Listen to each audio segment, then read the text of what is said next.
Welcome, everybody. This is FC Berlin mini podcast about the World Cup. We'll try to follow the World Cup as it goes in Qatar 2022. There's 32 teams all ready to go. A few games have already taken place. We're on day two. Let's just finish in day two of the World Cup right now. As you know, in the very first game, the host Qatar lost against Ecuador by 2-0. Then today we had a few games. Early in the morning we had England beating Iran by 6-2. Then we have Netherlands beating Senegal 2-0, and a very entertaining tie between USA and Wales. This is a World Cup that was marred by controversy, of course, with all the complaints about the lack of respect or little respect for human rights by the host country, Qatar. The fact that Qatar was chosen to be the host when it's a country that has no relevance in the FIFA world, had never played a World Cup before, had no, it's very low in the rankings. And I guess yesterday, the game against Ecuador, it was shown that they're still far away from being a serious contender. But yeah, well, there's all the accusations about corruption, all the recent news about all the restrictions and all the complaints about people not being able to drink and everything. So there was a lot of different issues and different controversies surrounding this World Cup.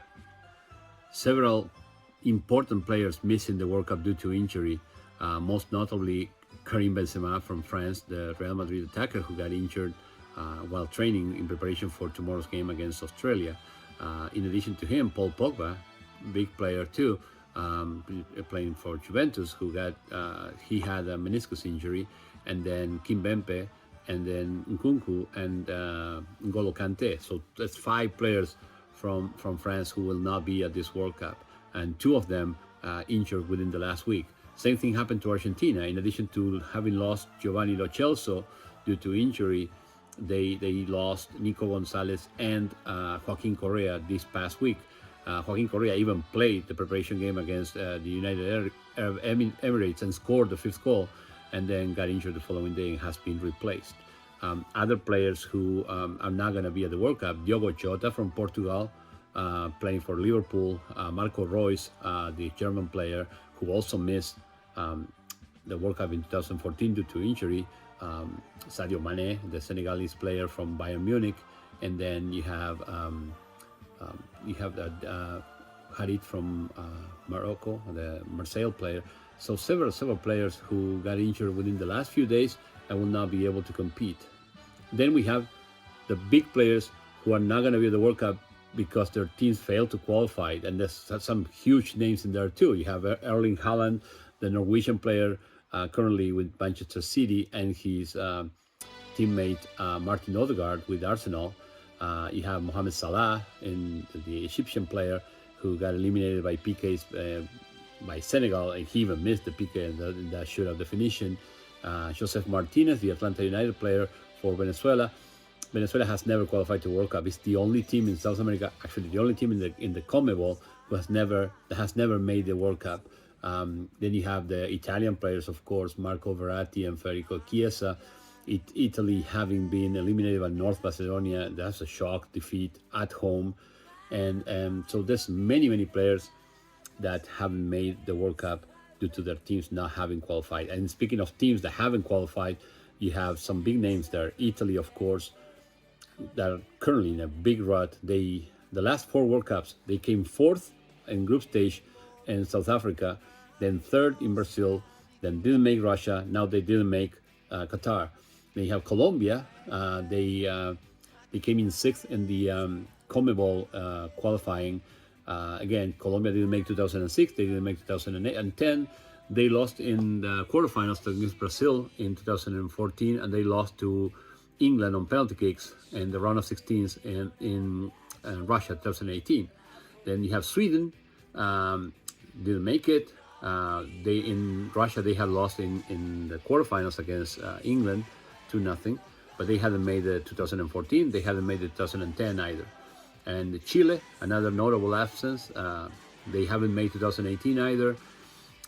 Before that, the last 2 World Cups, South Africa 2010 and Brazil 2014, they had made it all the way to the round of 16, and in both cases, they lost to Brazil. And then finally, Nigeria.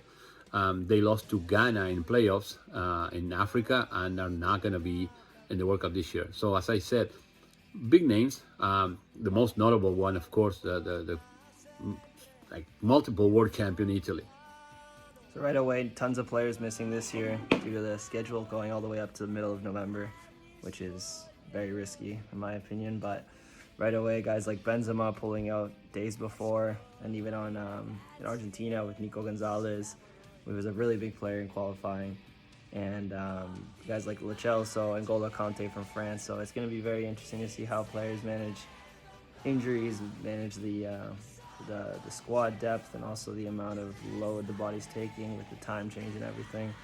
On top of that, I would say that especially as of today, there's some clear favorites with England, Argentina, and obviously Brazil being big ones. But dark horse teams, in my opinion, you have Ecuador, who's always decent. I've been hyping up all the South American teams, and obviously teams like Portugal, but even the United States I think might do okay long term, especially because their group isn't as hard as the other one. So I think we'll see a lot of surprises, but Final Four to me should be France, Argentina, Brazil, England, with obviously Argentina winning it all.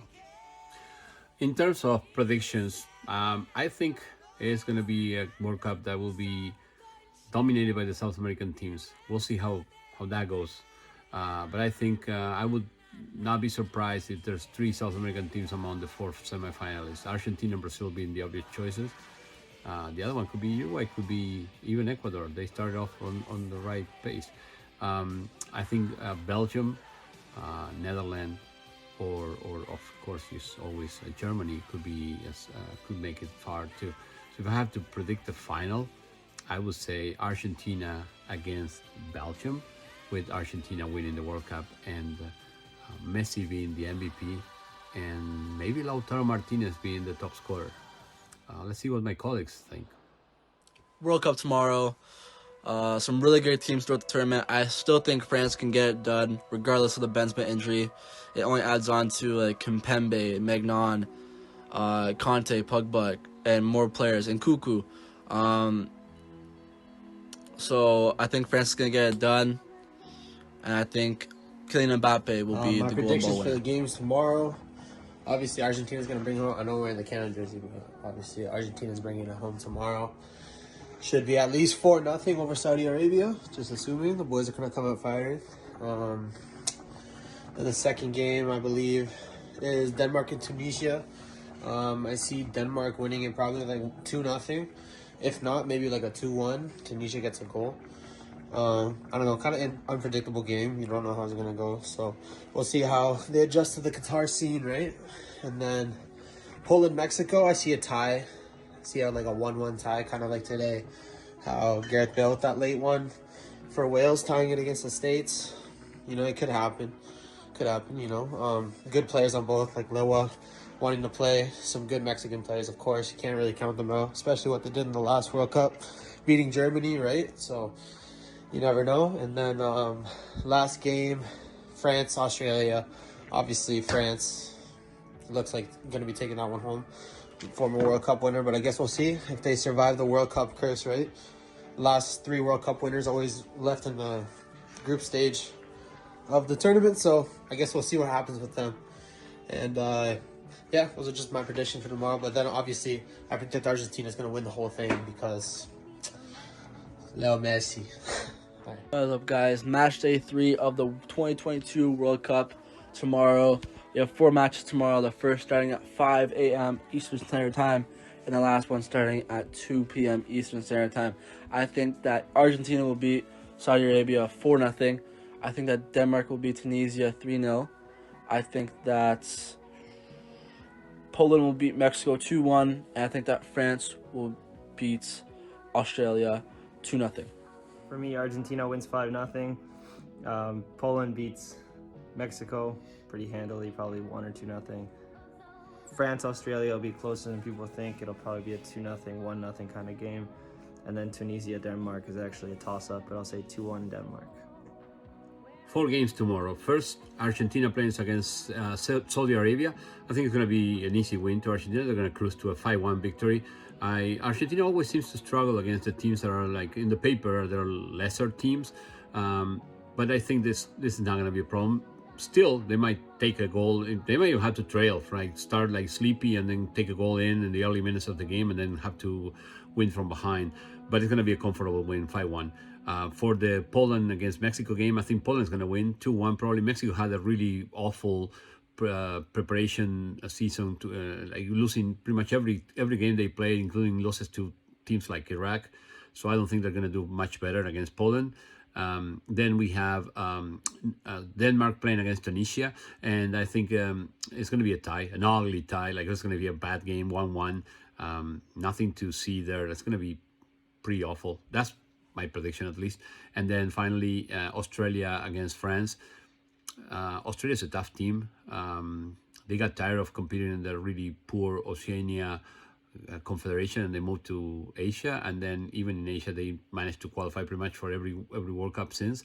It's still not going to be a match to France. Even with France losing all those many players, they should be able to beat Australia. So I predict a 2-0 win for France in that last game of the day tomorrow.